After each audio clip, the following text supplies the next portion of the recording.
like, oh, I'm a seed. I'm a seed. Whoa, I'm an elephant. This is, Right. That's funny. That's a good way of putting it.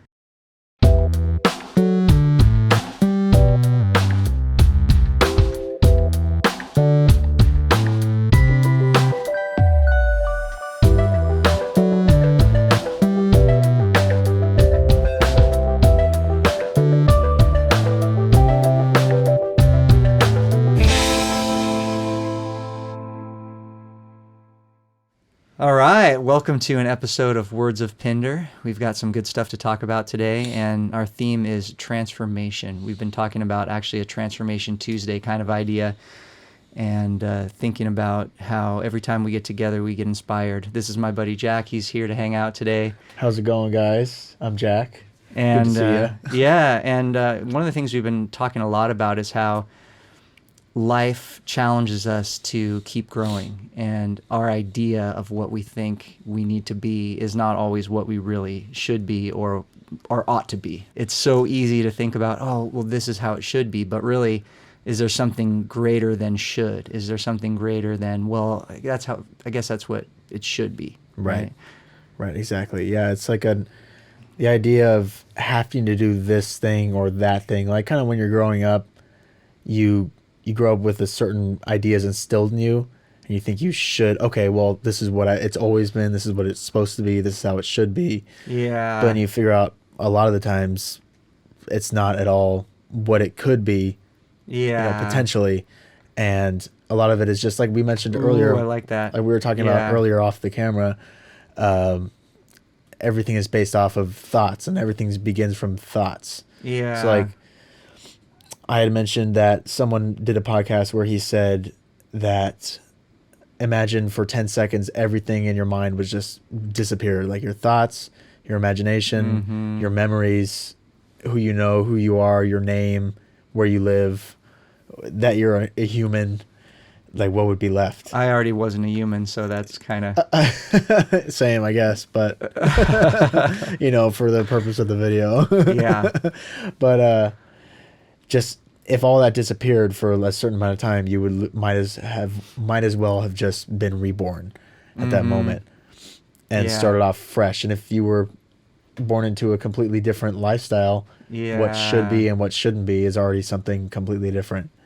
So it's based off a lot of these ideals that people get stuck in, and maybe they maybe they get into the idea of, it's not broke, why fix it? If it ain't broke, don't fix it. Yeah. But it always could be better. You never know. Yeah. Because an old car, from 1960 may still work, but it doesn't work as good as one of our cars, right? Right. So it's like leveling up. People talk about upgrading, getting to another better version of themselves. Yeah. And it's interesting. I've been thinking about that a lot. I've been thinking about how the better version of yourself isn't necessarily the what you think it is, because any better version of yourself is still you, right? And that makes sense. Well, it's a better version of myself, so it's still me. But we get it in our heads so easily. Oh, I want to be this better version, as if what I am already is not as good, and I've got to change into this other version of me because the one that I already am isn't quite good enough, and stuff like that. Right. And so to be able to break out of that and go, we're always transforming, right? That's the theme, transformation. We're always transforming. We're always breaking the bounds of things. Life is breaking the bounds. A tree is stretching out, and every branch is going another direction, right? You can see sometimes a little plant will be growing in the concrete, and it's breaking the bounds of, you see those memes floating around sometimes too, right? Where it's like, life can live anywhere. And they've even found really far into the ocean, down the bottom of the ocean, they found interesting places they didn't think life could exist, and it's actually there, right? Yeah, right, exactly. You just never know what's really out there. And that reminds me when you said the tree, like as it grows taller, the roots grow deeper. So it's kind of like that idea of, as we talked about before, how you really, if you don't experience that deep lows, you can't really experience the same highs. You're in the middle, you kind of experience these ups and downs, but they're kind of right here. Yeah. And maybe to one person that may be like, oh my God, this is insane. Look at all these. Right. Because they've never Exactly. experienced anything bigger. Yeah. See, But- so what I think you're leading to, which is really cool, is like we need to do that. We need to be able to break out and go, who I am right now, it doesn't fully encapsulate me, the me that I feel like I can be. Yeah. Right. And then we go a new version. And I think that what you're saying, it's like we're always doing that. So it's healthy. It doesn't mean that that thought shouldn't exist. But even in having that thought, it then traps us because we go, oh, well, I guess who I was before wasn't enough, and now I'm going to be this other new person now. Yeah. I love that book, Stranger in a Strange Land. Have you ever heard of that one? Never read it, no. And it's a really neat book, and the alien comes down to Earth, and he calls himself a he. It's been a long time since I've read the book. Yeah. But he doesn't have any kind of conception of what it means to be a human being.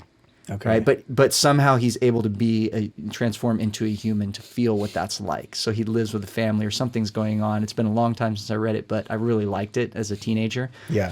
And he's in the car at some point, and they're driving along, and he's driving or something because he's experiencing it. And then suddenly he gets the idea, I wonder what it would be like if I didn't, hit the brake to stop at the stoplight. Yeah. And there's cars coming through, and he goes, well, you get hit by them. Well, I wonder what that would feel like. I wonder what that experience would be like. Because he has no conception of death and those kinds of things because he's from some other planet. Yeah. Yeah, or pain. So he's like, he just keeps going. Everyone's like, what are you doing? Basically, they get clobbered by some big car or some big truck or something like that. Yeah. They get clobbered, and he's like, wakes up and he's in the hospital. He get casts on and everything like that, Yeah. right? Right. So it's like we are learning as we're going, and then we invent an identity about ourselves, right, naturally through life. And we go, well, this is me, this isn't me, this is the old version, this is the new version. This is how we think about our lives, right?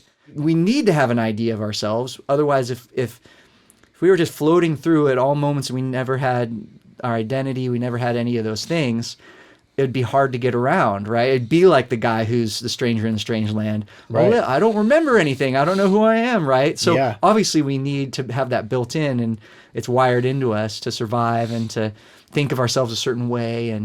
And a lot of times people don't talk about these kind of things because it seems a little far out, right? Mm-hmm. And that's why I like that book that, it kind of imagines things in a different way. Yeah. It's nice to bring it back to what we experience every day, and knowing that we have a certain language, right?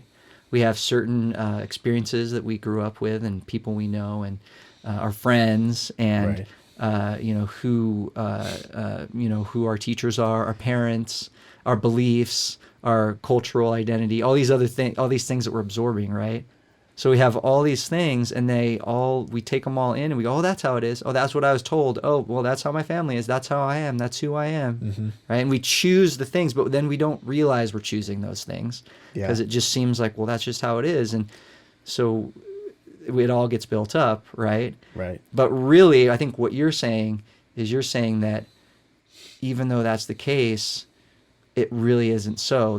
We really are more of a blank slate that every single day. We have the option to look at things a new way, think about things a new way. That's a good way to think about it. Blank slate every day. Yeah. You can change at any time. You can think differently at any time. Learn new things. Drop old habits. Drop old ways of living. Yeah. I think a lot of it is kind of one of those things it's just people get attached to something. Yeah. And the longer they're attached to it, like the stronger they feel, like the grip on it. Yeah. So then they have to release that grip and like let go of it. Yeah. To really change. And there's one guy I listened to some audio. His name is Kevin Trudeau. Okay. And he's like the real secret to being successful is basically being open or willing to change and willing to learn. Mm-hmm. Which is like once this person gets to a certain point, a lot of the times they're not willing to change. Yeah. Or learn anything new. It's like, well, this is how it is. We've never done it any different. This is what works. But then they're just like that their whole existence, their whole life. But then successful people who are always growing and in whatever, it's because they're always changing. They're always changing with the time, changing with themselves. Their thoughts are changing. Their lifestyle is changing. They're just growing with it. And they're like, well, I was this then, but now I have to change it because I have a new responsibilities, new life, new people to work with, new company, whatever. Mm-hmm. So being just that attachment is what keeps people held down, I would say. And Mm-hmm. that's what seemed like it was one of my issues for a while, just attachment to certain things, Yeah. to certain ideas and ways of living. And then Mm-hmm. once you kind of like release it, just that freedom, and you feel so open to like, oh my God, I can do anything. I don't have Yeah. to be like this forever, you know? Yeah. Well, I was thinking about freedom today, actually, as I was driving over here, and I was thinking about how there are a lot of things that are free to us that we can experience every day Yeah. that we take for granted, right? Just breathing, all the different things like that. Our blood's pumping, Right. all this stuff's Right. going on, right? And then our idea of ourselves is the thing that reigns supreme. Oh, I'm this way and I'm doing it all. And if I don't work harder, I'm not going to get to the top of the mountain. Right. And if I don't do this, and if you know, if I don't have this become this better version of me in order to do that, it's not going to happen, right? Right. Or I have to do this. I need to be different than I really am. All the while, our blood's pumping, and just it's not saying to itself, our body's not saying to itself, I need to be different than what I already am. Our heart's not going, oh, I'm not a good enough heart. I need to change that. Yeah. Right? I think about that Right. sometimes, like a flower or something in nature, another animal. It doesn't ask itself like, is it okay? Am I doing it right? Do I need to change who I am? Yeah. It just is what it is. Right. Everything in nature is what it is, except human beings go, well, I am what I am, but maybe I shouldn't be what I am. And we ask Right. ourselves the question, could things be better? And I think what's interesting is, like I said earlier, it's not wrong to ask that. And that's part of maybe what makes us unique as a species. Yeah. We have that conscious like ability to think about things in that, I forget how they say it, but like we have that ability to that higher level of consciousness. It can be to our absolute power or complete detriment. Yes. You know, because like the animals, they're born, they live this way. They're never tainted with anything else but what their spectrum of life is. But they're also not like blessed with that ability to be like, oh, we don't have to do this or that. Yeah. But also they can't. Yeah, you know, they're animals. They just have that primal. They're just in that primal state of survival. I think I see what suppose. you're saying. You know, they're just thinking about survival. Generally, yeah. Right. Some right. people wonder if dolphins and certain animals might actually have a lot more. Yeah. Like you know, we don't know. Right. Just what kind of thoughts might go on in a dolphin's mind. Right. That's something Right. people don't always talk about, but there is some, you know, research where they really kind of go, wow, we're surprised at just the way they can communicate under the water, and the way that the level of the differences in all of their different sounds that they can make, and Right. that it almost seems like an amazing language or something like Yeah. that. Another sci-fi book that I really love is So Long and Thanks for All the Fish by Douglas Adams. Never heard of It's that in one. the Hitchhiker's Guide to the Galaxy series. And it's basically the idea is that the world is ending, and the dolphins are really a higher technology race. They're like, they underneath the ocean, they have, you know, hidden technology and other things like that. And they're Yeah. super smart, and they're just hanging out under there, and that when they realize the world is going to end, human beings don't realize that yet, but they do, I think is what it is. Okay. And they're like, so long and thanks for all the fish. And they get in their spaceships and they just like leave. Oh my God. That's like the whole book. That's just Or kind of like just the premise of the beginning. Oh, I see. And I don't remember what happens in the rest of it, but Yeah. or I think it's the beginning. You know, a lot of these books, it's been a while since I read them, but Yeah. you know, it starts out where it's like, yeah, okay, you know, we're out of here. You know, and there is something about that recognition. They do know that animals, when there is a natural disaster, talk about intelligence, right? You know how you're saying sometimes it seems like, well, animals, they're at a certain level of their consciousness. And that's definitely, science looks at that kind of stuff, and we think of consciousness in terms of levels. Right. It's really interesting to study. They've found that when there is like a big tsunami coming or something like that, all the animals naturally leave that area and they're just gone, right? And human beings don't. They don't realize that it's going to happen. So there's Yeah. some kind of sense that animals being in connection with their environment, and they may not be thinking the same way that we are, right? Using the same kind of logic mechanisms that we use in our thinking, Yeah. but they're tuning into some other, right? So it's interesting to think that at so many different levels, there's things we don't understand. And we, as human beings, we do tend to kind of evaluate and say, well, this is at this level, this is at another level, this is at another level, we're here, right? Yeah. And so I love that kind of idea that it's like, well, the dolphins took off, they're done, you know? We didn't know they were already ahead of us. And that's kind of like, you know, when there's like a predator in the area, like for animals, like they all get quiet, like everything gets quiet because they're hiding, I suppose. So maybe and that makes me think about like humans, we're so, you know, we're surrounded by all this like technology and these different frequencies. So it's we're kind of like things are blocked in a way. Maybe it's like animals, they don't understand it, but it's literally like they're still connected to that. They haven't lost the connection. To that frequency of just like that feeling that they get. Yeah. And like we get it too, but we get that feeling. We're like, oh, is that a real feeling? Oh, and we can second guess it in a way that they can't. That gut feeling, and they don't. They're like, nope, that's real. That exists. Like we gotta hide. Right. They're really attuned to what they're feeling, and they're not questioning it in the same way. Yeah, they're not trying to put logic or reasoning upon it. Right. And so that's my point when I say, you know, when I question the idea of becoming your better self, because that's kind of putting logic and reasoning onto it, and labels of what's better and what's not as good and things like that. And the way I like to think about it is that we're always transforming, we're developing and growing, and not becoming, we're unfolding. Right? A lot of times the easy word we say is, well, I'm becoming this. But the thing is, if you already are who you are, and then you're just growing, but it's still you, right? Then you're unfolding into something. And the way I think about it is this: it's not a common word that people use, but it makes more sense. Our language, just some words really make sense and some words don't. Yeah. And the word becoming doesn't fully make sense in certain contexts. And here's what I mean by that. A tree, when it's growing out of the seed and it's getting larger and larger, and it's unfolding into the fullness of what it is as a tree, it's not becoming anything different than what it already was, because everything that the tree can be is already contained in the seed, right? So it's not like it starts as a seed and then it becomes an elephant. Right. That would be it becoming something else. Yeah. It's like, oh, I'm a seed. I'm a seed. Whoa, I'm an elephant. This is, you know. Right. That's funny. That's a good way of putting it.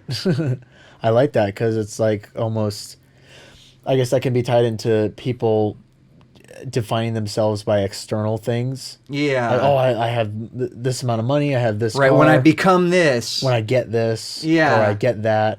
Or once this happens, I'll be complete or whatever. But a lot of the times it's like those things are just amplifiers of what stage of your self growth you're already in. Right. So like, right. Yeah. You know what I mean? Yeah. So, but then people define themselves by like, oh, well, because I have this car, I'm now like here. Yeah. And because I have this house, I'm now here. Right. But in all reality, it's just. That's what you're kind of filling in the blanks for me.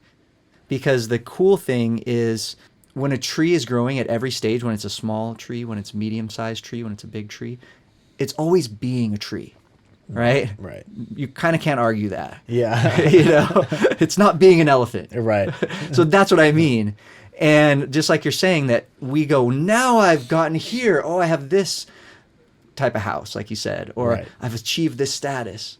And then, okay, and I'm different than I was. Yeah. Well, the tree is a different tree. When it's bigger, it's different than it was when it was smaller. Yeah. But it's still a tree. And it's still that same tree. It's just unfolding into all it can be as a tree. Right. And I like that, where it's like all it can be, because that's what we're doing when we're existing. We're being. Right. Right? So people say, well, you're becoming. Well, you're becoming. You could use that word, and it would be fine if that's the word you want to use. I'm not saying we couldn't ever use that word. Right. But I feel like, well, you're still being.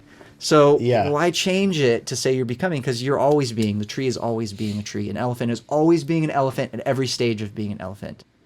At every stage of being Jack, you're Jack. Right. Right? Yeah, exactly. Unless you change your mind, right? That's the thing. We do have a choice as human beings. Human beings. Right. Like you said, it's just you. in a different stage of you. Yeah. When you achieve that house, when you have that car, when you have the girlfriend, when you get married, when you do really well at work, it's you. It's still Right. you. And Right. and what I thought about this, we feel different when we are in that different stage. We don't feel like we felt like when we were 7 years old necessarily. Right. Right? Or at least not we, a person. A person doesn't feel like they do when they're 7, right? Yeah. They might still be able to, I kind of still have the same. I'm still the same. I do feel, in some ways we can feel like we feel the same, but Yeah. it's going to be a different phase or stage. And so we're going to experience, a tree when it's huge and giant, it feels big and it feels, I'm reaching the sun. It feels different than when it was just like starting out. And it's like, that was a different feeling for that tree, but it's still everything that tree is able to grow into. Right. So it's unfolding into itself. Yeah. Not becoming something different than it already is. Exactly.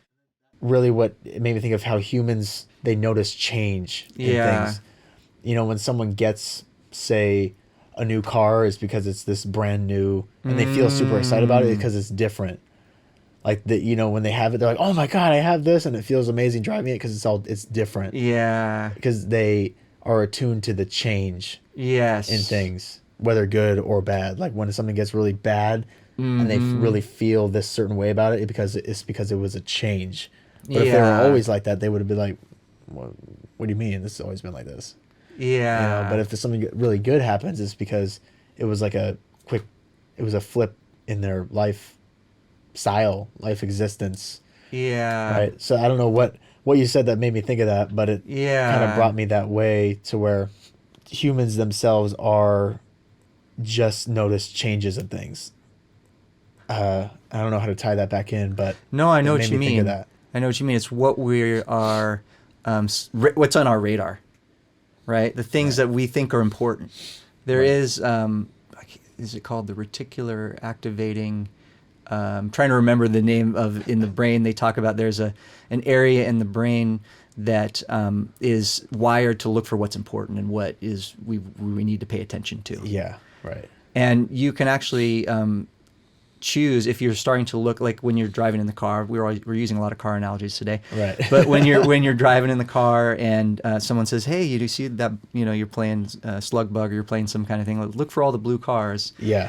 And you're looking out and everybody's looking for blue. All of a sudden, you didn't feel like there were any blue cars on the road, but now you're seeing a lot of blue cars. Right. Oh wow, there's one too, and there's one, and there's one, and there's one. Right. Right. If you're driving along and someone says, "Hey, look for red cars," you're going to start seeing more red cars. Yeah. And it's that the brain will start looking for, and so whatever you're kind of looking for, you're going to start to find. Yeah. And I like that idea that what we are seeking is seeking us. People talk about that. Yep. That that what we're looking for is gonna find us. Science kind of has shown that if you start looking for it, you're going to find more of it. So it seems like it's finding you, even if it's not finding you. Right. It seems like it's finding you. Yeah, and that reminds me of they talk about the manifestation and all that. Yeah. And I've had little bits of that in my life, not major things where I'm like, oh yeah, this one time, this crazy thing, but one time, kind of a interesting crazy thing when I was doing Uber, when I was driving Uber, and I picked up this guy, and I had written down in my notebook that day, I was like, oh, okay, I got to do this. And I wrote, do Uber this afternoon, and I wrote make $100, just make a quick $100. And I had gone out, I picked up this guy on his own at Lazy Dog, the restaurant. He was outside on the balcony on his own. Yeah. Nobody else out there. It was like 2:30 in the afternoon. And it was like, okay. And then he got inside and he was like, oh yeah, I'm from the Caribbean islands and I do this and I do that and yada yada. Yeah. And he ended up just asking me to drive him. He was like, oh wait, actually, can you take me here? Oh, can you take me here? So I ended up driving him around Sacramento for a while. But then at one stop he was on island time. Yeah, he really was. Like he was definitely on island time. And at one stop we made, he was like, you know what? Here, let me just pay you. And then he gave me $100 bill. And I wrote down make $100. And then he also paid me on top of that. So he paid me in like a total of $170 just to drive him around for like 2.5 hours. Yeah. And it was interesting. So you brought it towards yourself, you could say. Yeah, and Yeah. he ended up being he showed me like pictures and everything. He's like a celebrity meditation coach. Oh, cool. And he showed me pictures with like Ben Affleck, Jennifer Lopez, Muhammad Ali's third wife or something like that. And I was like, oh my God. And he told me that at one point he won the lottery. Mm-hmm. And just a lot and he had that vibe of manifestation about him too. Like, so it's interesting. I would have to talk to him again, but, Yeah, well, I mean, I think that really ties into something I was thinking about earlier, and it's a little bit of a leap to get there, but it's the idea that, okay, so it's a brain stretch, so I'm trying to make sure I hang on to the thought. Yeah. But it's the idea that we limit ourselves by the way, back to the idea of identity, the way we think about ourselves can kind of limit things so that we're not taking in these other possibilities that could happen in our lives day to day. Right. The potentialities that could possibly, occur. Right. Because we're like, no. But just by you opening the door and saying, I'm going to make $100, right? Yeah. And it was like, no, I'm not going to question that. I can choose. Yeah. And I don't need to overthink this.